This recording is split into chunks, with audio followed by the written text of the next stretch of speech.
Sunny doesn't kill the villain. Anil Sharma is family, he'll always be. The climax was shot without me knowing that had Sakina killed the villain, so Mr. Anil Sharma himself regrets. ये बात तो सच है that you do not say things.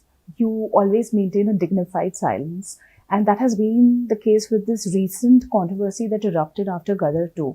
So what really happened, if you could tell us? Well, that video that you're talking about, which is circulating, has been in circulation, I think, for 3 years now, and 500 people probably have that video.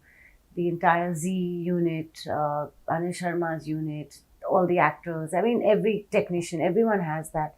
So, but I chose, like you said, to keep a dignified silence about it. I never spoke about it. But the reason I agreed to do Gadar 2 was on the merit and the grounds that, which was completely justified, was that Sakina would be killing the villain because he was her father's killer. He was the reason why the life of her husband and son were put in danger in Pakistan.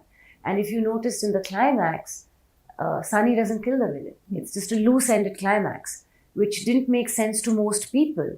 So, which is why I don't understand that why it had been gone behind my back and been shot after being promised to me.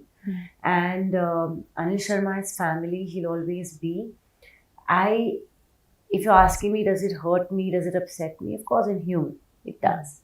You know, did I expect someone I consider family and has known me since I was literally a teenager to not call me and say, my Sakina, my Ameesha, mujhe aapse kuch baat karni hai, and come and have a meeting with me and tell me, justify to me why what you promised me could not be done and what you would do in place of that, and, you know, come to a decision.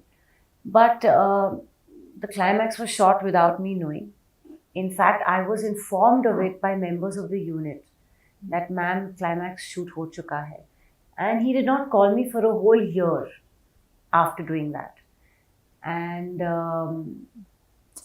all I can say is that had it been the original, that had Sakina killed the villain, today the film would have been even a bigger cult because it was a very loose climax. You know, there was, no one knew what was happening. Like, it was just, the villain just was given away and India turned its back and it was in no man's land. So it would have been a proper culmination and a justification ki mere baap ke hatyare ko Sakina took the revenge, and it would have been, audience would have got up in the theatres and clapped. That's the reason the climax was agreed upon by everybody, including Mr. Sunny Deol, and everybody agreed that this would be a terrific climax for a film like Gadar. And the collections of the film would have been a couple of hundred more anyway with this kind of climax, at least in my opinion. But anyway, film's released, let bygones be bygones. It's a colossal success. And I'm sure Mr. Anil Sharma himself regrets his decision somewhere in his conscience. I'm sure he knows it was wrong. And he'll always be family. So I guess it's time to move on.